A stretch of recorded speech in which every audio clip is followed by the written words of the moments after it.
Jackie Chan became one of the most recognizable action stars on Earth by doing something almost impossible. He made danger look joyful. For decades, audiences watched him crash through glass, fall from impossible heights, swing off buildings, and turn chaos into comedy with a grin still on his face. He was not just a martial arts star. He became a global screen language of his own, funny, fast, physical, and instantly human. By the time the Academy gave him an honorary Oscar in 2016, the world was no longer just applauding a movie career. It was acknowledging a man who had built an entire legend out of movement, pain, and survival. But that is exactly what makes Jackie Chan's story darker than it first appears. The laughter was real, but so was the damage. Jackie Chan became famous for doing his own stunts, and over the years that choice left behind an almost unbelievable trail of injuries. On the set of Armour of God in 1986, he nearly died after a fall fractured his skull and impaired his hearing. That detail changes everything. Because once you know it, the image of Jackie Chan is no longer just thrilling, it becomes unsettling. The man who made action feel playful was repeatedly putting his actual body on the line to keep the illusion alive. That is where this story begins. Not with a joke, not with a punchline, but with a question. How did the man who made pain look funny become the person most brutally punished by the very magic that made him unforgettable? Because Jackie Chan did not just entertain the world, he taught it to laugh at danger, while his own body kept paying the price. Before Jackie Chan became a global icon, before the broken glass, the impossible falls, and the grin that made danger look playful, he was just a boy born into hardship. Jackie Chan was born in Hong Kong on April 7, 1954, to parents so poor they reportedly had to borrow money to pay the doctor for his delivery. That detail matters because it strips away the myth before it even begins. He did not come into the world surrounded by the promise of greatness. He came into it inside pressure, scarcity, and survival. The public would later know him as a man who moved through chaos with almost superhuman confidence, but the first truth of Jackie Chan's life was much smaller and harsher. He began as a child from a family that did not have the luxury of imagining what he might become. At the age of 7, he was sent to the China Drama Academy, where he spent the next 10 years being trained in Peking opera, martial arts, acrobatics, acting, and singing. But trained almost sounds too soft for what that life really was. This was not a childhood built on freedom, comfort, or self-expression. It was a system of relentless discipline, repetition, obedience, pain tolerance, and physical control. The Academy taught him the exact skills that would later make him a phenomenon, but it also shaped something darker underneath the talent, the ability to treat suffering as normal. Jackie Chan did not grow up learning how to chase applause. He grew up learning how to keep going after exhaustion, after fear, after pain had already arrived. That is what makes this part of his story so important. Before he ever built a style, he built endurance. Before he became funny, he became tough. And before the world ever saw charisma, it was really looking at the after-image of a child who had been molded by discipline so completely that survival itself became part of his performance. When Jackie left the Academy at 17, the world waiting for him was not glamorous. Peking opera had lost much of its popularity, and many of the graduates turned to stunt work in Hong Kong cinema. Jackie did the same. That transition feels almost faded now, but at the time it was not the birth of a legend. It was simply the next hard place his body could be used. He entered the film world not as a crowned future star, but as a talented, fearless young performer willing to throw himself into danger for work. And maybe that is the hidden key to understanding Jackie Chan. The qualities the world later admired most in him, fearlessness, precision, resilience, physical imagination, were not born in triumph.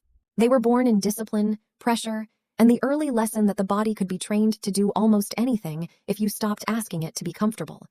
Before Jackie Chan became a legend of action cinema, he was a boy taught to endure first and shine later. Jackie Chan did not rise like a chosen star. He rose like someone the industry did not fully understand at first. After leaving the China Drama Academy, he entered Hong Kong cinema through the hardest possible door, as a stunt performer and background fighter, doing dangerous work without the safety of real fame. He appeared in small roles, threw his body into scenes designed to make other stars look larger, and slowly became known inside the industry as someone unusually fearless and physically gifted. But then he ran into the biggest problem a young martial arts performer could face in the years after Bruce Lee's death. Hong Kong cinema was desperate for another Bruce Lee, and Jackie Chan was pushed toward that shape. The industry wanted another unstoppable force, another cool warrior, another man who could fill the vacuum left behind by a myth. But Jackie Chan was built differently. Bruce Lee's power came from stillness, fury, and total control. Jackie Chan's energy was looser, stranger, more elastic, more playful, and more willing to look foolish. He was not made to be untouchable. He was made to move, react, panic, slip, adapt, and turn chaos into rhythm. For a while, though, that difference looked like a weakness. He was not failing because he lacked talent. He was struggling because he was being forced into the wrong legend. The industry was asking him to become a copy of someone too iconic to be copied. And for a time, Jackie Chan existed in that uncomfortable space between extraordinary ability and a public identity that did not quite fit. The breakthrough came when he finally stopped trying to enter the screen as a replacement and started entering it as himself. In 1978, Snake in the Eagle's Shadow changed the direction of his career, and Drunken Master turned that change into a genuine eruption. What these films revealed was not just a new star, but a new logic for action itself. Jackie Chan's characters were no longer mythic fighters who dominated every room through cold perfection. They were vulnerable, funny, under pressure, constantly improvising, and often in visible pain. He did not hide the body's weakness. He built his style out of it. He slipped, got hit, made mistakes, used props, turned the environment into part of the fight, and let comedy live inside combat without making the action feel fake. That was revolutionary. For the audience, it made the physical danger feel more immediate because the hero no longer seemed above it. Jackie Chan was not the distant master delivering punishment from a place of godlike control. He was the human being in the middle of the disaster, trying to survive it with speed, wit, and nerve. And that is exactly why people connected to him so quickly. He was still brilliant, still athletic, still electrifying to watch, but he also looked like someone who could be hurt. In a genre full of perfect fighters, Jackie Chan became unforgettable by making imperfection entertaining. What happened next was even more important. The new style held. It was not a one-film accident. The success of Drunken Master helped prove that Jackie Chan had found something bigger than a gimmick. He had found a screen identity the audience could instantly recognize as his. In the years that followed, films like The Fearless Hyena and The Young Master helped solidify that identity and showed that Jackie was no longer just a talented performer trying to break out. He was becoming a true architect of his own myth. This matters because many stars rise when the industry finally understands how to sell them.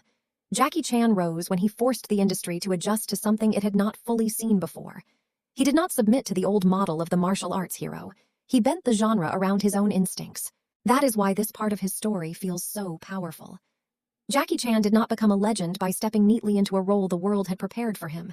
He became a legend by rejecting the role, surviving the confusion that followed, and then inventing a form so alive, so physical, and so personal that no one could mistake it for anyone else's.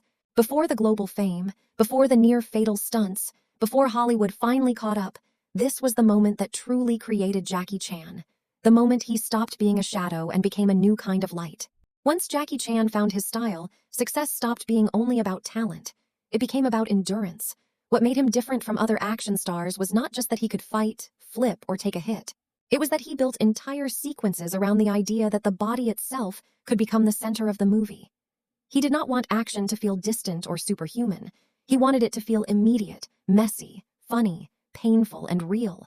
That is why his rise after the late 1970s became something much bigger than popularity. Jackie Chan was no longer simply starring in action films. He was inventing a new grammar for action, one built out of rhythm, danger, slapstick timing, and physical punishment. In Project A, he turned large-scale stunt work into spectacle with the now legendary clock tower fall. In Police Story, he brought that same madness into a modern setting, crashing through glass, sliding down poles covered in live lights, and making chaos feel choreographed without ever looking fake. The more ambitious the films became, the more obvious it was that Jackie Chan had created something cinema had never fully seen before. A hero who did not glide through danger untouched, but stumbled through it, absorbed it, and somehow turned it into triumph. That was the genius. But it was also the beginning of the damage.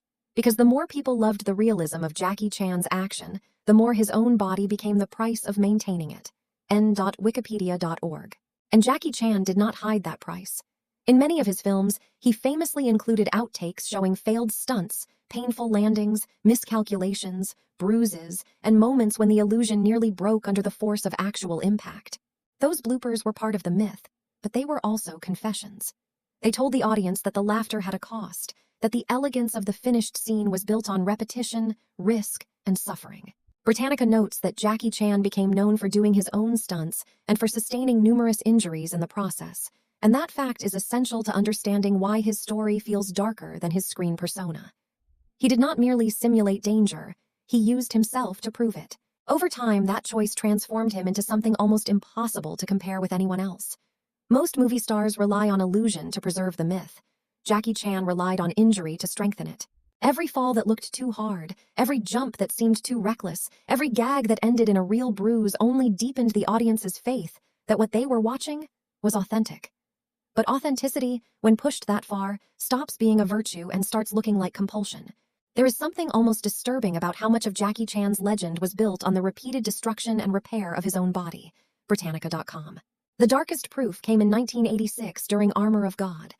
Jackie Chan jumped from a wall to a tree branch, missed his grip on a second take, fell and struck his head on a rock. The accident fractured his skull and required emergency surgery. A permanent hole was left in his skull, covered by a plastic plug, and his hearing was impaired in one ear.